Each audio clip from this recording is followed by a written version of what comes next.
ನಾನು ರೀಸೆಂಟಾಗಿ ಕೊಡಗಿಗೆ ಹೋಗ್ತಾ ಇರಬೇಕಾದ್ರೆ ವಿಯಾನು ಮಸಾಲೆ ದೋಸೆ ತಿನ್ನಬೇಕು ಅಂತ ಹೇಳ್ದ. ಹಾಗೆ ಒಂದು ಚಿಕ್ಕ ಒಂದು ಹೋಟೆಲಿಗೆ ಹೋಗಿ ಅಲ್ಲಿ ಮಸಾಲೆ ದೋಸೆ ತಿನ್ನೋಕ್ಕೆ ಅಂತ ವೆಯ್ಟ್ ಮಾಡ್ತಾಯಿದ್ದೆ. ಆಗ ಗೋಡೆ ಮೇಲೆ ಒಳ್ಳೆ ಪೇಂಟಿಂಗ್, ಕೊಡಗು ಬಗ್ಗೆ, ನಾಗರಹೊಳೆ ಬಗ್ಗೆ, ನೀರಿನ ಬಗ್ಗೆ ಎಲ್ಲ ಒಂದು ಪೇಂಟಿಂಗ್ ಇತ್ತು. ತುಂಬ ಸಖತ್ತಾಗಿತ್ತು, ಸಿಂಪಲ್, ಒಳ್ಳೆ ಮೆಸೇಜ್ ಇರೋದು. ಆಗ ನನ್ನ ಕಣ್ಣು ಹೋಗಿದ್ದು ಅದೊಂದು ನೀರದ್ದು ಕಾನ್ಸೆಪ್ಟ್ ಮೇಲೆ. ಅದೇನು ಅಂತ ಹೇಳಿದ್ರೆ, ಕೆಲವು ದಶಕಗಳ ಹಿಂದೆ ನಾವು ಡೈರೆಕ್ಟು ನದಿ ನೀರು ಆಗಿರ್ಬೋದು, ಮಾಮೂಲು ನ್ಯಾಚುರಲಾಗಿ ಏನು ಸಿಗ್ತೈತೆ ಅದನ್ನ ಕುಡಿತಾ ಇದ್ವು ಅಂತೆ. ಆಮೇಲೆ ನೆಕ್ಸ್ಟ್ ಬಂದು ಟ್ಯಾಪ್ ವಾಟರಿಗೆ ಶಿಫ್ಟ್ ಆದ್ವಿ. ಆಮೇಲೆ ನೆಕ್ಸ್ಟ್ ಬಂದು ವಾಟರ್ ಬಾಟ್ಲಿಗೆ ಶಿಫ್ಟ್ ಆದ್ವಿ.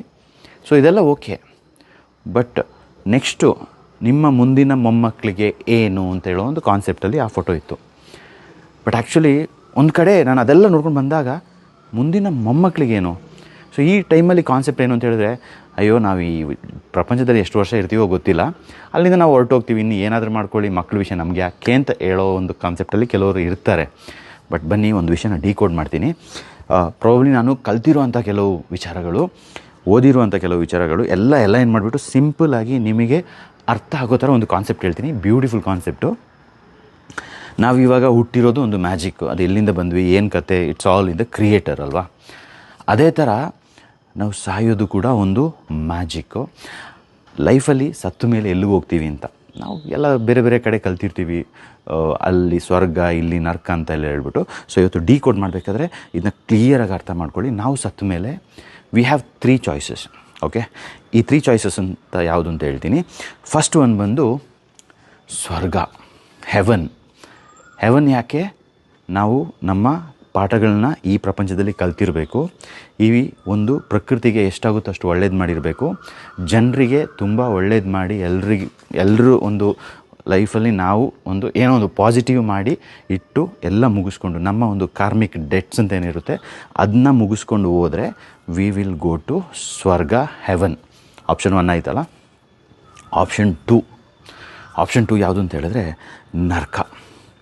ನರ್ಕಕ್ಕೆ ಯಾಕೆ ಹೋಗ್ತಾರೆ ಅಂತ ಹೇಳಿದ್ರೆ, ಪಾಠ ಕಲ್ತಿಲ್ಲ, ಎಲ್ಲದರಲ್ಲೂ ಎಕ್ಸ್ಪ್ಲಾಯ್ಟೇಷನು, ಬಿಸ್ನೆಸ್ಸಲ್ಲೂ ಎಕ್ಸ್ಪ್ಲಾಯ್ಟೇಷನು, ನೇಚರ್ನ ಎಕ್ಸ್ಪ್ಲಾಯ್ಟೇಷನ್ನು, ಜನರಿಗೂ ತೊಂದರೆ, ಪ್ರಾಣಿಗೂ ತೊಂದರೆ, ಎಲ್ಲದಕ್ಕೂ ತೊಂದರೆ ಮಾಡಿ ಆ ಒಂದು ಕೆಟ್ಟ ರೀತಿಯಿಂದ ಸಾಯ್ತಾರಲ್ಲ, ಅವರು ಹೋಗೋದು ನರ್ಕಕ್ಕೆ ಹೋದ್ಮೇಲೆ ಅಲ್ಲಿ ಅಟೆಂಡೆನ್ಸು, ಪನಿಷ್ಮೆಂಟು, ಕಾರ್ಮಿಕ ಎಲ್ಲ ಲಿಸ್ಟ್ ಇರುತ್ತೆ. ಅದನ್ನೆಲ್ಲ ಕೇಳ್ತಾರೆ.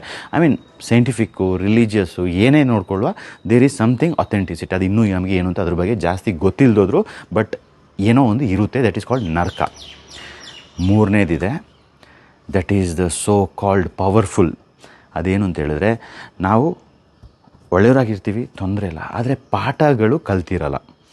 ಯಾಕಂದರೆ ದೇವ್ರು ನಮ್ಮನ್ನ ಈ ಪ್ರಪಂಚಕ್ಕೆ ಕಳಿಸಿರೋದು ಪಾಠ ಕಲೀರಿ, ಲೈಫ್ ಬಗ್ಗೆ ಪಾಠ ಕಲೀರಿ, ಎಲ್ಲದ್ರ ಬಗ್ಗೆ ನೀವು ಪಾಠ ಕಲಿತು ನನ್ನ ಒಂದು ಕ್ರಿಯೇಷನಿಗೆ ಒಳ್ಳೆಯದು ಕೊಟ್ಟು ನೀವು ಜನರಿಗೆ ಹೆಲ್ಪ್ ಮಾಡಿ ಎಲ್ಲ ಮುಗಿಸ್ಕೊಂಡು ಮೋಕ್ಷ ಅಂತ ಪಡ್ಕೊಂಡು ಬನ್ನಿ ಅಂತ ಕಳಿಸಿರೋದ್ರಿಂದ ಅದು ಯಾವುದು ನಾವು ಮಾಡಿರಲ್ಲ. ನಮ್ಮ ಏನೋ ಉದ್ದೇಶದಿಂದ ಏನೋ ಮಾಡಿಕೊಂಡು ಲೈಫು ಹಂಗೆ ಹಿಂಗೆ ಅಂತ ಹೇಳ್ತೀವಿ. ಸೊ ಅಲ್ಲಿ ಏನಾಗುತ್ತೆ, ನಮ್ಮ ಒಂದು ಆ ಸ್ಪಿರಿಟು ಅಂದರೆ ಸೋಲು, ಆತ್ಮ ಹೋಗುವಾಗ ಅಲ್ಲಿ ಬಂದು ನೆಗೆಟಿವ್ ಎನರ್ಜಿ ಬಂದು ಸ್ಟಾಪ್ ಮಾಡಿ ನಮ್ಮನ್ನ ಅವರು ಪಾಸಿಟಿವ್ ಥರ ಮಾಡಿ ಅವ್ರೇನು ಹೇಳ್ತಾರೆ, ನಿಮ್ಮದು ಇನ್ನೂ ಆಗಿಲ್ಲ ಕೆಲಸ, ನೀವು ವಾಪಸ್ ಹೋಗಿ ನಿಮ್ಮ ಪ್ರಪಂಚದಲ್ಲಿ ನೀವು ಪುನಃ ಬದುಕಿ ಅಂತ ಕಳಿಸ್ತಾರೆ.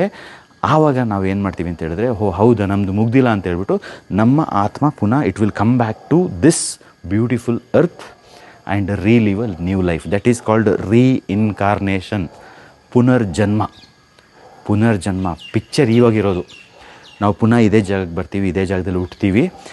ನಾವು ಪುನಃ ಹುಟ್ಟಿದಾಗ ನಮ್ಮ ಒಂದು ಪರಿಸ್ಥಿತಿ ಯಾವ ಥರ ಇರುತ್ತೆ ಅಂತ 2040, 50 ಈಗ ಹೋಗ್ತಾ ಇರೋ ಸ್ಪೀಡು, ಈ ನೇಚರ್ ಪೊಲ್ಯೂಷನ್ನು, ಸ್ಮೋಕ್ ಪೊಲ್ಯೂಷನ್ನು, ಈ ಎಲ್ಲ ವಿಚಾರಗಳನ್ನ ನೋಡಿದ್ರೆ ಹೇಗಿರುತ್ತೆ ಅಂತ ಒಂದು ಝಲಕ್ ನೋಡ್ಕೊಂಡು ಬರ್ಬೋದು. Welcome to the year 2050. We wear our forests on our backs because the air we once breathed turned against us. Children don't carry books anymore. They carry oxygen. Our vehicles still move, but every breath they take from the earth, we pay for with our lungs. In every corner of this dying sky, we rise. Not for fuel, not for power, just to breathe. The oxygen became more costlier. If this is life in 2050, what will 2100 look like? Stop the poison. Plant the air.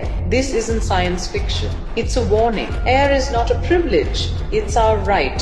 Save our breath and save our future. ನೋಡಿದ್ರಲ್ಲ, so ಮತ್ತೆ ಹುಟ್ಟಿ ಬಾ ಗೆಳೆಯ ಅಂತ ಹೇಳೋದಕ್ಕಿಂತ ನಾವು ಎಸ್ತಿರೋ plastic ನಾವೇ ತೆಗಿಬೇಕು, ನಾವು ಮಾಡಿರೋ ಕರ್ಮ ನಾವೇ ಅನುಭವಿಸ್ಬೇಕು, ನಾವು ಮಾಡಿರುವಂಥ ಪ್ರತಿಯೊಂದು ಪಿನ್ ಟು ಪಿನ್ ವಿಷಯಗಳಿಗೆ ನಾವೇ ಜವಾಬ್ದಾರಿ. ಅದು ನಮ್ಮ ಮಕ್ಕಳಿಗಲ್ಲ. We have to come back and clean our own karma. So ಇದು ಅರ್ಥ ಆಗಿಲ್ಲ ಅಂತ ಹೇಳಿದ್ರೆ ಈ ವಿಡಿಯೋನ ಪುನಃ ಸ್ಟಾರ್ಟಿಂಗಿಂದ ನೋಡಿ, ನಿಮಗೆ ಕ್ಲಾರಿಟಿ ಸಿಗುತ್ತೆ. But this is the final. ಇದು ಬಿಟ್ಟು ಬೇರೆ ಆಪ್ಷನ್ನೇ ಇಲ್ಲ. Stop thinking that future generation ಅವ್ರ ಕತೆ. No, you are leaving your own life here again if you don't learn your lessons. So time to save nature, love adventure, live life fullest, join nature pruners club. ಕಲೀಲಿಕ್ಕೆ ತುಂಬ ಇದೆ. Let's ಗೋ.